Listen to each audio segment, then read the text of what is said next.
Hi everybody, and welcome to Women's RX. I'm Rob Kitty, and I'm here with Sandra Hamilton. So for today, firstly, we've been off for a little while.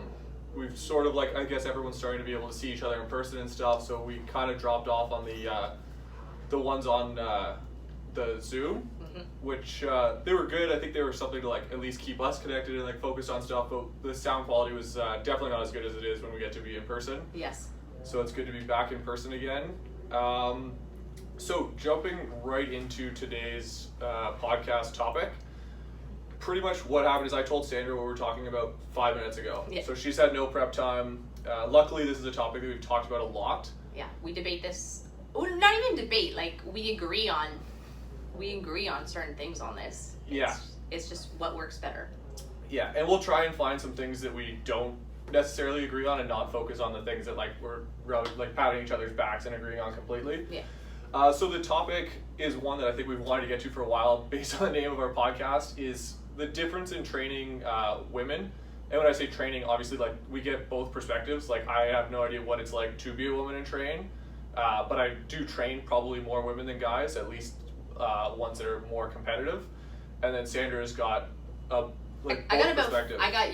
train about, I think 50% of my clients. I'm kind of split right now. I have 50% clients males, 50% clients females, and then I train 50% of the time with a female or male. Yeah. So I have a good balance on both. You do happen to have the only insight in this room of what it's actually like to be a female and train and compete against other females, which is something that obviously makes your perspective a little bit different. I wanted to try and get these a little bit more formatted, so I'm going to quickly just tell you what a couple points I thought of, and then we'll go over to it. So I kind of want to start by discussing the similarities. So I think one of the main similarities at the beginning is basically CrossFit at the end of the day for most people is limiter-based training. So what I mean by that is whenever you get a score on a workout, whatever that workout is, like a max lift, a run, mostly metcons, so just a combination of lifting, gymnastics, running, everything put together. The simplest way to get better is address what your weakest point is and improve upon that weakest point. So in a clear example, if we have a workout where, say we'll use Sandra as an example, say it has power cleans, rowing, and strict handstand push-ups. For a long time, it was really clear that the strict handstand push-ups would be the biggest weakness for her. And if you just look at the mass, because she's so elite, in that top, somewhere between 100th and 500th in the world, depending on the competition, you can look really closely at the numbers and be like, okay, well, Sanders probably got of the top CrossFitters, the 50th best clean in the world, and maybe the 400th best at handstand push-ups. So to get 20 spots better, it's way easier to go from 400th to 380th at handstand push-ups than it is to go from 50th best at cleans to 30th best at cleans, right? That's true for both men and women. So those are the similarities, and I think kind of addressing that, and then that's basically, I would say you kind of agree with that? And that's all I did for 2 years was work handstand push-ups, and it was a huge game changer in, we've won handstand push-ups events with big strict deficits, and it's when I first started that would not have happened, and it's but it's what it comes down to is you gotta be willing to focus in on that training, and a lot of people aren't really willing to focus in on working their weaknesses. Yeah. And working their weaknesses hard to the edge of actually getting better. They're oh, I guess I'll do 20 strict handstand push-ups, call it a day. It's no, you need to go run a sprint, do 20 handstand push-ups, rest a minute, repeat this 20 times. They're not willing to quite go that extra little bit sometimes. Yeah, I can't remember. I think Chris Spieler talked about this years ago, and I remember just I'm gonna butcher the quote, but it was something along the lines of if you suck at double unders, don't do double unders twice a week in your warm-up. Attack the hell out of them, make them become your best friend and worst enemy all at once. Add them into all of your workouts, and really quickly you're gonna see a big change in certain movements like that. Obviously, some of them are more skill-based movement, like a double under versus a handstand push-up. At a certain level, really just becomes a strength to body weight ratio test. Yeah, and a bit of a conditioning mental test once you get to the really top athletes in the world. It's everybody has the ability to do that. It's just and then you have some freaks that are just really, really good at certain movements, and that's their specialty, but that's fine. But majority of the time, it's who's just willing to push a little bit harder now at that movement. Yeah. So I think this is kind of where it brings us to our first main divergence between men and women. You're still going to look at like the lowest hanging fruit. Generally, what I would say, and I think that we got to look at this in two levels, because the top 50 to 100 women in the world don't do a good job of showing the rest of the women how to train. I don't think. Like, they're so different and they're so good that training the same style doesn't make sense. And like, we're going to get into a couple of reasons why, but I think, and you would probably agree with me, having a vast amount of abilities, so across the board in weightlifting and gymnastics, and like especially skills and high lifts, is more useful in mid-level women's competition. So again, taking out the Tia Toomey, the top 10, top 100 in the world, stuff like just being able to lift a certain amount of weight there's a wider discrepancy in, like, I would say, so I would look at it as like the average pretty fit guy at a gym and an elite level CrossFitter are kind of doing the same thing. They're just doing it better. Like, and I look at, like, there's people I train with, like I've trained with a bunch of regional athletes, and we do similar stuff. They do more training than I do, and we could do the same things. Like, we're not doing drastically different workouts. There's some tweaks, but you know, say a workout, like we could both do a workout 30 muscle-ups for time, and when I do it when a let's say a games level athlete or a sanctionals level athlete does it, they're going to do it faster than me. But one, we're going to feel pretty much the same afterwards. You know, we're both struggling on the same thing. We're struggling like in those multiple reps. We're deciding how many reps to do unbroken. Whereas when you take a woman, like, that's like very fit from a regular gym. Like, I'm not talking about a games level athlete. I'm talking about someone that's like a really fit. Your top athlete in your gym, but not like maybe a regional level at all. Yeah, exactly. Yeah. So somebody that you would recognize immediately as super, super fit, and you know, everyone would recognize, you don't have to be a CrossFitter. Yeah. They're maybe able to do 2 to 3 muscle ups in a row. It'd be a dramatic difference. Like, even your top guy athlete might bust out some 5s, 10s, muscle ups, but then your top female athlete, you know, is going to be 2s, 3s, and then singles. Yeah. And probably wouldn't get through 30 muscle ups, to be honest. Like, I don't know a female right now at our gym that would get through 30 muscle ups. No, I don't think so. Not in what's a reasonable amount of time. Like, I would say for that workout, like, that workout was designed to be done in 5 to 6 minutes for elite level athletes. I think at the games, like, several people went sub 4 minutes. Yeah. My time on it and your time is probably pretty similar. I think I did it, when they did it at the games, I did it in like just under 5 minutes. Yeah. And I don't think there's anyone that I know that's not competed at a high level that can do that in under 20 minutes. Yeah, I maybe. forget. I've done it in a couple of WODs. My coach has us doing it at the beginning of a WOD or at the end of a WOD. So I've got some practice there. It's gone pretty well for me, but like when it's in a WOD, you have to game it a little bit different than just doing 30 at a time. Yeah. So that's one of those differences. And then the same thing is true with lifting. I think lifting probably comes down a little bit more to the amount of guys that have played sports and trained for those sports. Just been in the gym in general. Like, females aren't, like, and I teach at high school, so I know this. Like, it's very, like, the kids in high school, the boys are like, yeah, gym. The girls really, like, don't know what they're doing when we go into a gym.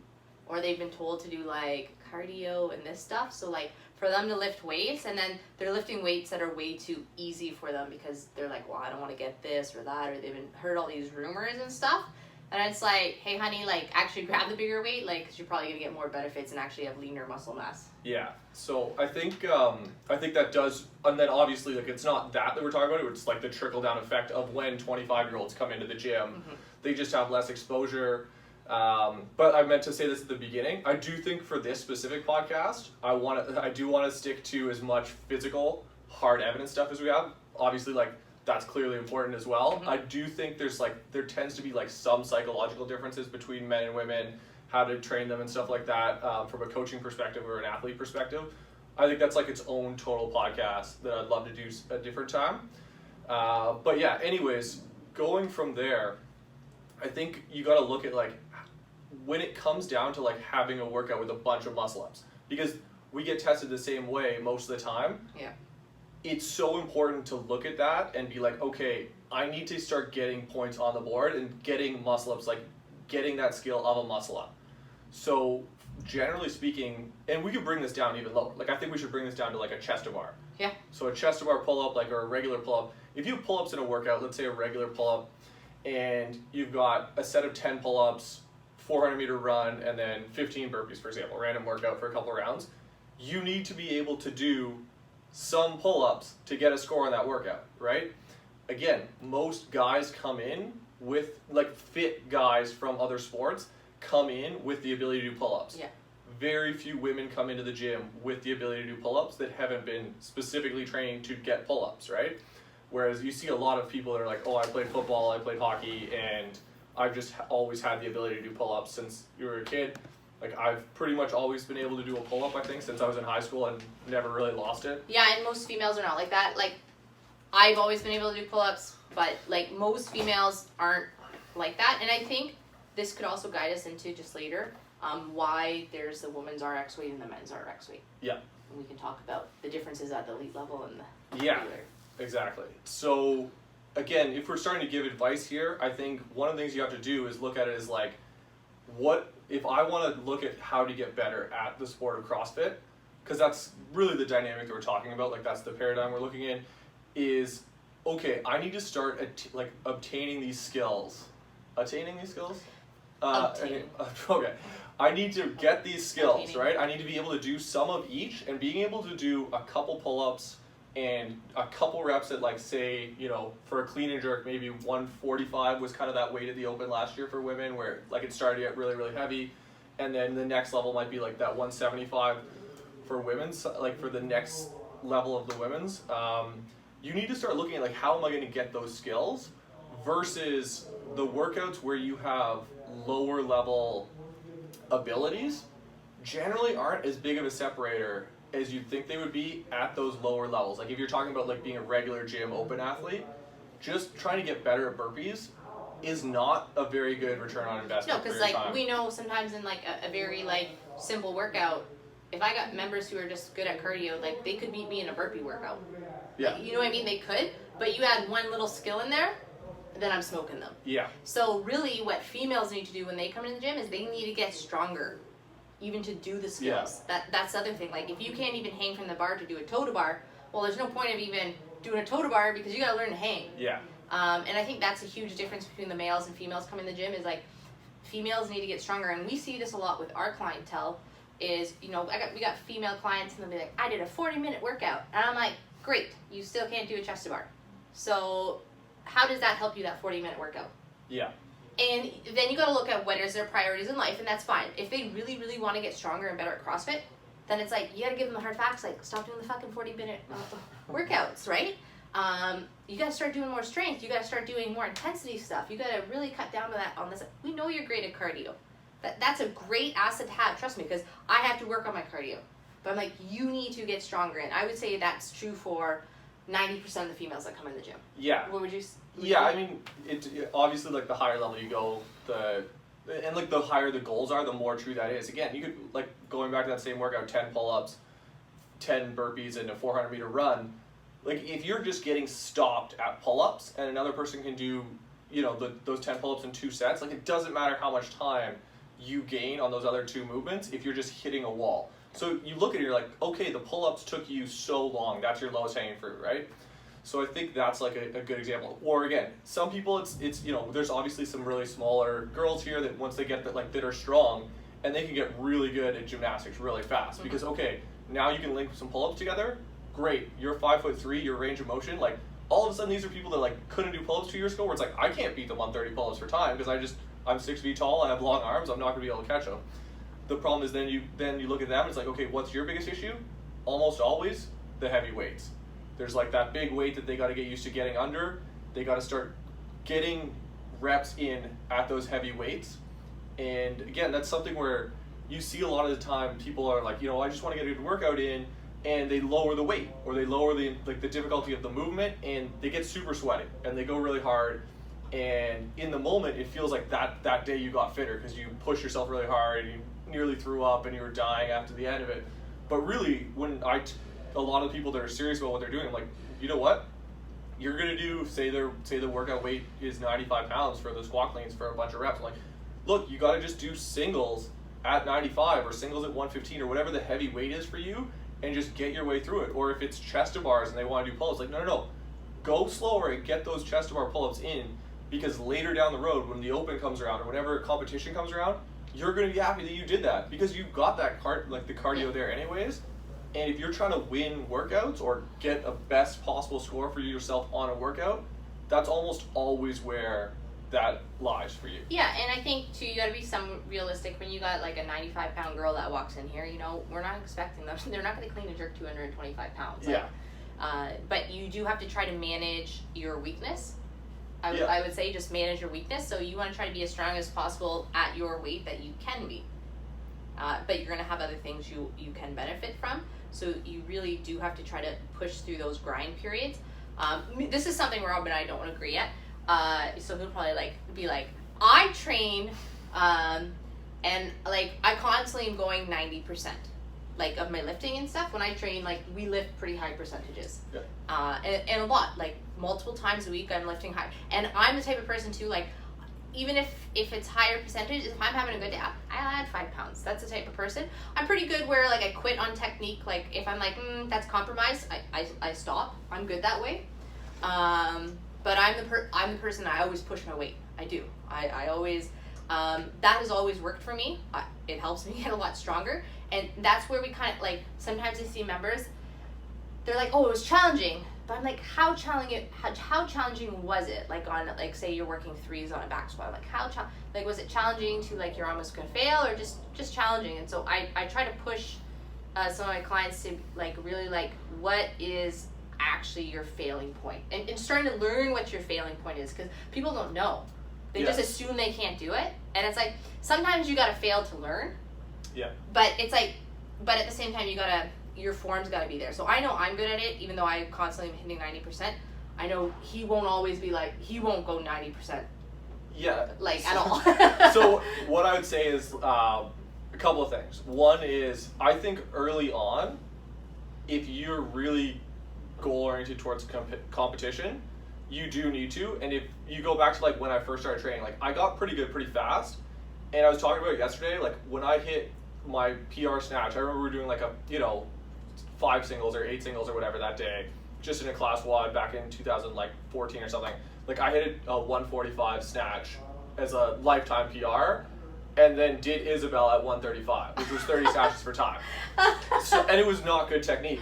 But I will say, like, it gets you really good really fast at certain weights, and I think it is very dependent on the weight in relationship to your body weight. Mm-hmm. So the better you get at lifting versus your body weight, the more smart you have to be. Because even though that was my max, like that was 90% that I did in a WOD, it was still under my body weight by 20 pounds, right? So it wasn't, well, hopefully more than 20 pounds.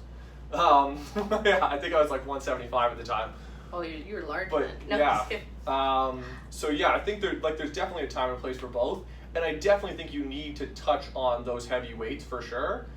It's just finding the right way to do it, and there are some people, and I will grant, like I think, again, not trying to get too much into the psychology side of it, but yeah, generally with the women, like it's more, hey, you know what, like that lift looked really, really good, and like you're never gonna have 100% perfect lift at a PR weight. Like that's just not really what it looks like.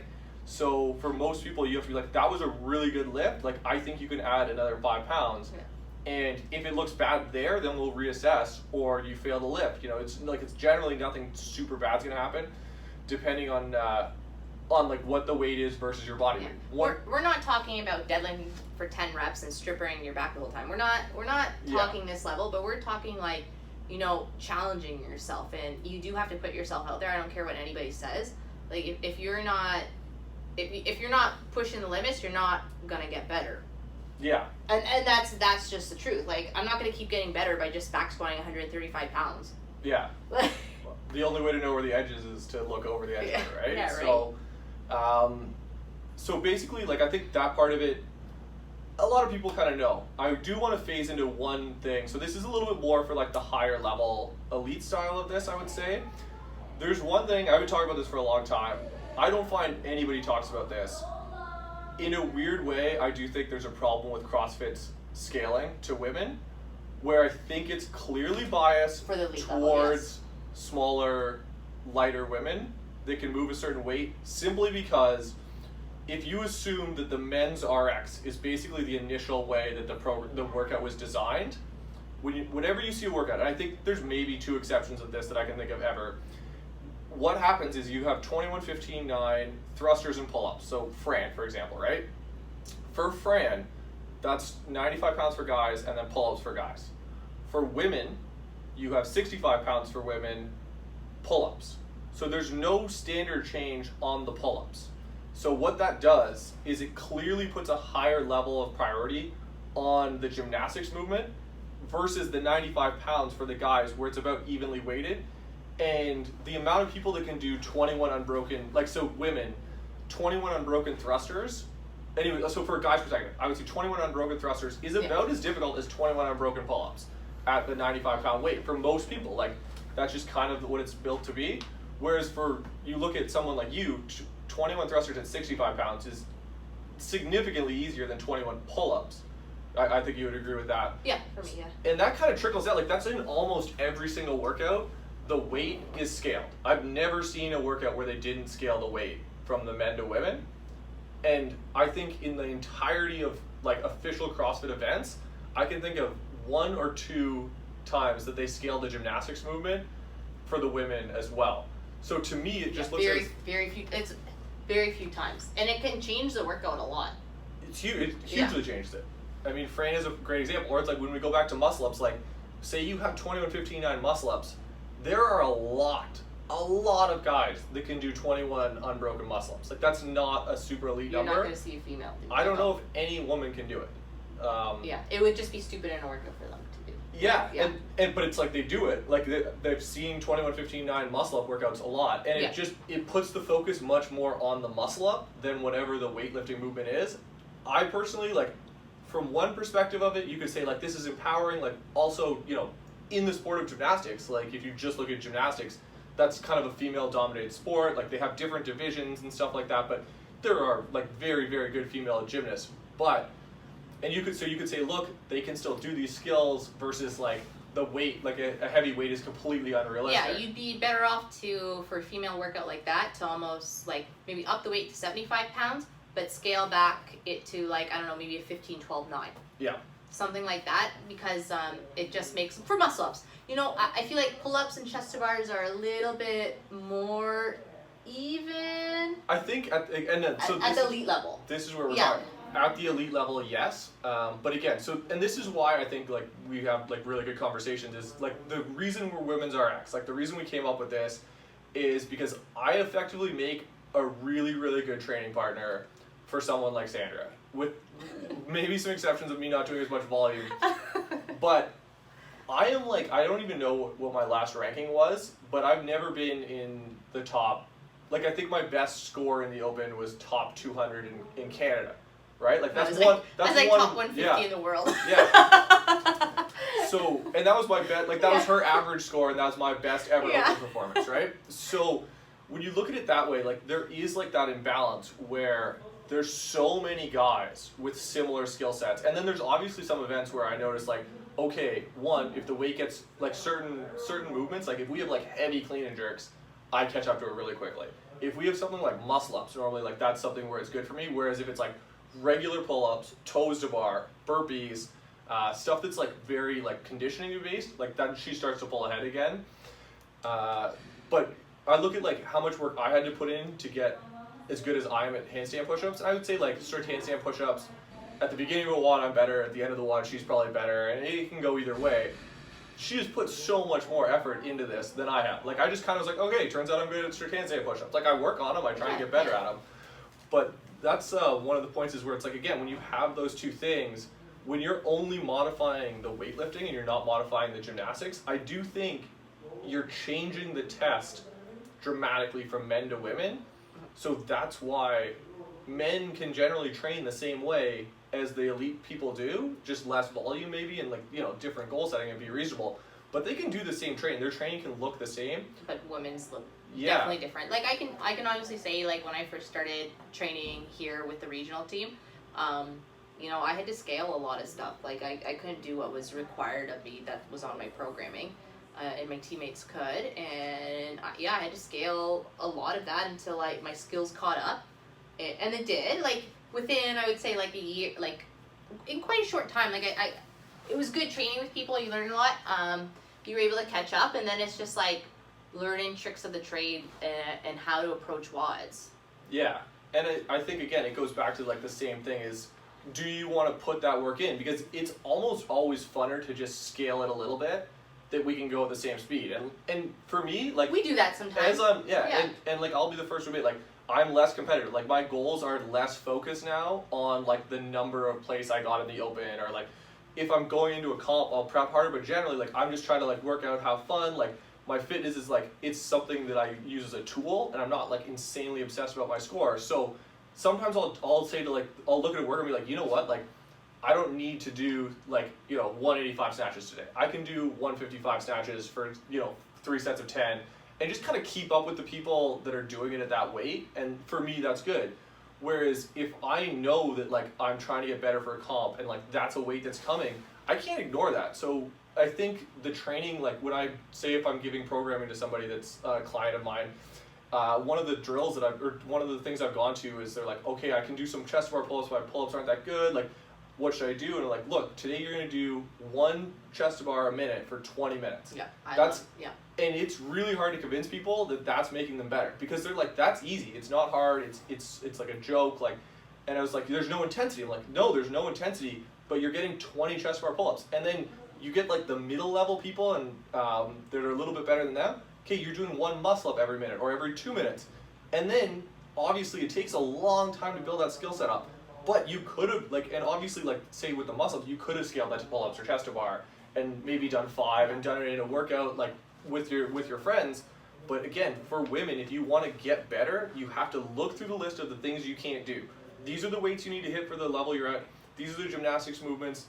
These are the workout scores. And when you look at the workout scores, not very often is that the thing holding you back. Honestly, I've basically never met a woman in the gym. Like, I've never coached anyone where I've been like, you need to focus mostly on your conditioning right now, because you're there. Only me. Yeah. Only me. That I was like the freak like that. And to put that into perspective, Sandra has a 425 deadlift. So this is like, no, I checked. I have a 435 deadlift. Woo-hoo-hoo. So, and this is like not a new thing. So you've been basically you've been deadlifting 400 pounds for 5 or 6 years now. Like, since you came into the gym and started training with the regionals crew, like, so it was like she needed to put no work into her powerlifting. That was one thing right off the bat. No work into her powerlifting. That really quickly, once she got the weightlifting technique down, transferred, and she started crushing weightlifting scores again. It was a lot of the snatching. Yeah. The cleans I could always clean and jerk, but even my jerk's a lot better. Yeah. Mobility stuff. So for her, it was like being a little bit more humble with the gymnastics and being like, look, sure, I can scale to kipping handstand push-ups, but I know I need to work strict. Or like, sure, I can do strict handstand push-ups because that's what like will keep me close to the other training partners in the squad. But really, what I need to do is work on depth at handstand push-ups. So finding those skills is the way to go. And then once you get there, it's way easier to get all those skills and then be like, okay, now it's easy. Now I'm just going to put you on a rower, an assault bike, and a running program. Build in a bunch of like CrossFit WODs as you peak for a competition. And it's just like, it always is the case that the people, like that the women at that, like I would say, especially that medium level, that can do all the movements, get the best scores. Because whenever you get, basically CrossFit, you are judged by what you're worst at. You're not judged by what you're best at. And again, that's a little different from the games. Like the games, there's only 40 people. If you're in the open and there's, 400,000 people, you're just going to be judged so much more. Like your worst finishes, there's such a bottomless pit there. Like you just keep falling and falling and falling down. And that's all I ever focus on is improving on my worst finish. Like when we look at my open scores, it's like, okay, look at my handstand walk from this and like compare it to this year. It's like a huge significance. And that's how we focus on. And that's a great way to stay positive. Like we always try to look at, okay, so did I get better? And a lot of times I do because I put in the work to get better. I'm not gonna half-ass it, right? And it's like, it's just trying to, so it's like, oh shit, I improved by like 1,000 positions on one workout. It's like, that's massive. Yeah. In Canada, you know what I mean? In certain area, like it might be more if compared to the world, but like those are the big differences you're trying to work on. So like, I don't even care, like we knew that clean and jerk WOD this year. I was gonna smash it. Yeah. Not a big deal. We're like, okay, I'm gonna take like a top score in the world and that worked. Great. Okay. But what about my handstand walking? Like that was the workout. I was like, I wanna improve here. This is what I wanna do better here. Yeah. Well, and even so, the other part about this is where it gets tough is, I think it was 2019 with the squat clean workout, like in the open, where it was like toes to bar, double under squat cleans. Oh yeah, the repeat one. Yeah. I'm pretty sure you didn't do much better. Like, you basically got, if you look at the placements in Canada, I think you came basically the same. I tied. Yeah, I think I got third that year, and I got third in Canada that year. And your time was a bit better, but not dramatically better. Yeah. But, and sometimes people will let that, like, interfere with them. And they're like, man, I came third in Canada, like, I thought this was my chance to win. And it's like, dude, at the end of the day, that's 2 points. Like, the best you could have done is 2 points better there, and you would, like, the goal in the Open is to get the lowest points. You had like 140 or something like that over the course of those 5 week workouts. And it's like you took 50 spots off your handstand push-up one in the last 2 years. Yeah. So you got to look at it that way. And sure, you're really good and able to keep up with people on heavy squat cleans. So you maybe don't get to do that many heavy squat cleans during your training. And sure. And for me, that workout came down to like, I need to work on my toes to bar more. Yeah. And then like I made a good focus this last year. I've been making more of a focus to work on my toes bar. Yeah. So like I don't know. I'm not too negative a person, so it kind of works out. But some people aren't really built for this sport because you can't be negative. Yeah. You can't have like, and that's the difference between say like top level athlete Tia Claire Toomey. If you ever watch some of her Demon Dominant and stuff, her mindset, right? It was her mindset switch where it's like instead of being so negative upon herself, it's like believing in yourself and being positive and like think, okay, yeah, I did shit on this, but okay, so let's work on this and get better. Or and I think like the key is always like that balance, and this is where I'm going to bring some more negativity in just a little bit, right? You always need a little bit of negativity. Yeah, that's fine. You need a little bit of a chip on the shoulder, and you got to be like, okay, 80% of the time I'm focusing on what I need to do, 20% of the time I'm being like, and you don't even have to be hard on yourself, like, but you have to be honest with yourself, right? You got to look and be like, okay, what actually held me back? And again, the first year of my Open, like again, we're like it's going back to like 2014. 3 great events, and then the deadlift workout came out, and I got buried. I was like, oh, I didn't even know I was bad at deadlifts. I got killed. Like I went from like 400th in Canada, 450th, 380th, 1700th. I was like, holy shit, I guess I suck at deadlifts in a short time domain, but it's clear, right? That's mathematically provable. You just show me the sheet and like, okay, dude, you want to get better at this? Like, start lifting some heavy weights and get used to it, get comfortable with like those really awful feeling deadlift box jump workouts. So I'm trying to think if there's anything else like super specific that we wanted to address. I would just address like the women's RX and men's RX weight. I think the women's RX weight and the men's RX weight was created for your everyday person at the gym, and now it doesn't quite translate into the elite level at all times. I would say that the weight is too light for some of the elite level women. Yeah. I think that's just something to note, but because like that's pretty common discussion. People are like, oh, that weight's so much lighter for females and stuff, and it's like, but really, like when CrossFit was created, it wasn't created for this elite level of the sport of CrossFit. It was created for people going to the CrossFit gym, the box, just to work out. Yeah. And in the box, those weights work out pretty good with your average members. Yeah. I would say that like those weights. Yeah, I mean, you're talking about like the old school CrossFit WODs kind of thing, like the girls, or what do you mean? Just meaning like the weights the comparison weights. So like say if it was like like the 70%. Yeah, the 70% rule I think works really well for your average CrossFit members. Yeah. But I would say like as now we get into the more elite field, the females are getting stronger, and it might not quite work in the elite field. Yeah. We might need to see a change there to make some of the workouts more even. But at the same time, as we said before, that also means addressing some of the issues like bar muscle ups or muscle ups too. Yeah. For females, like maybe give us more weight, but maybe take off reps here. There's certain stuff we know. It's weird because sometimes a lot of times they will scale in competitions, or like even in my training we scale the rowing required for rowing. Yeah. But running is the same. Yeah. But at the CrossFit Games, like if the women are rowing, like men are rowing 50, the women are rowing 50. Well, so or the Open too, right? I was going to say it depends on power output. So the lower the reps, the more likely I think there is to be a difference. So if you see like an assault bike buy-in, almost always it's a different number, right? Like it's never like 30 cal for guys. If it's 30 cal for guys, almost 30 cal for girls. Yeah. But if you see, or like with the rowing, say it's like 4 rounds, a lot of times like, the rowing is not the priority, so they'll keep the row the same because it doesn't affect things too much. The running is almost always exactly the same. There's never been a different amount in running. No. So that's a weird thing. And it is weird, but it isn't weird because like, I don't know, like I run with Chris, and like when I'm at my top, like I can stay with Chris. Yeah. I also think you have to look at it from a logistics standpoint. It's really easy to change the score on a rower for a WOD at a competition it's very difficult to have two slightly different races, right? Like if you have a track, so we're tethered in like your coaches and like me coaching people, you coaching people, like you're still tethered to certain realities. Like the reality is they're not going to have two different, like they're not going to have a 410 yard or say like a 400 meter track and a 330 meter track. Like they're not going to do it. So there's no reason to train a different thing there. Whereas it's very easy to change the assault bike calories to keep that intensity and that feel the same.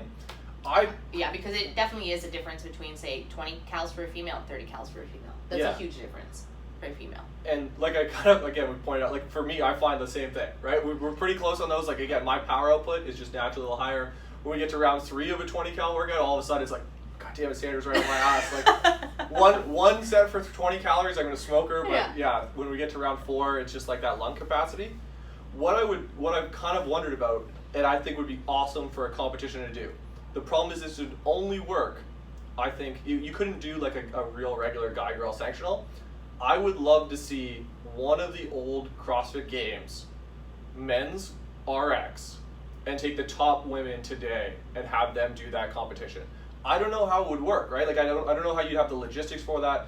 Most of the time, the reason why so many of the movements are the same is just logistically, like you can't have 2 totally separate events. They want to make the test as similar as possible. But I would love to see the 2009, 2010, maybe the 2011 games where you keep the same weights, you keep the exact same workout, and I think that's where they've improved so much. It would be interesting to see, and to see, wait, is it a different group of women winning, or is it the same that you expect? Like, I assume Tia's going to win basically everything, but beyond that, like I think the rest of them are way closer, and it could make a big difference. Oh yeah, you definitely could. Like you could just, maybe it doesn't even have to be like a sanctioned high level, just like someone hosts this event, like, I don't know, like, but Rogue, you know, do this event up, okay, for us, it would be well done by them. Yeah, we need to get both of our viewers out there, starting to campaign Rogue, and get them on board with this. But yeah, again, it's obviously the issue, it's like, you always want to have the men and the women together, so I don't know how we'll ever, like, get this, like, fan, you know, kind of thing I want to see at some point. But at least maybe just getting a couple of them together and just throwing down on a Saturday or something, like getting a few top people, or hey, you know what, maybe me and you will start doing something. Maybe me and you we'll just go back. Because there's a few workouts where I've looked at from maybe the 2018 games, or not 2018 games, 2008 games, where I'm like, oh, I can do pretty good in that. Like, I think I looked up and, like, nowadays I'm about 40 pounds lighter. My best ever snatch was 40 pounds lighter than the last place guy at the games. But back then I'm like, oh man, I would have come 4th. Yeah. So, oh my God. So it would be interesting to see how the women would do in an event like that. Oh yeah, you would definitely have, it'd be crazy. It'd be good to see, because I think in general, females have made a huge leaps and bounds in this sport a lot. Absolutely, yeah. Yeah, but the males have too. Like I gotta credit the males. Like if you ever watched Amanda, the first time, Jason Kalipa running, Christy, like it was bad. You're like, like, and you're like, it's just was it not 9.75? Yeah. Like you're like, oh my gosh, now guys are doing this unbroken. Oh yeah, and I think that you look at that weight, like, so again, that's a perfect example. 975 ring muscle ups and squat snatches.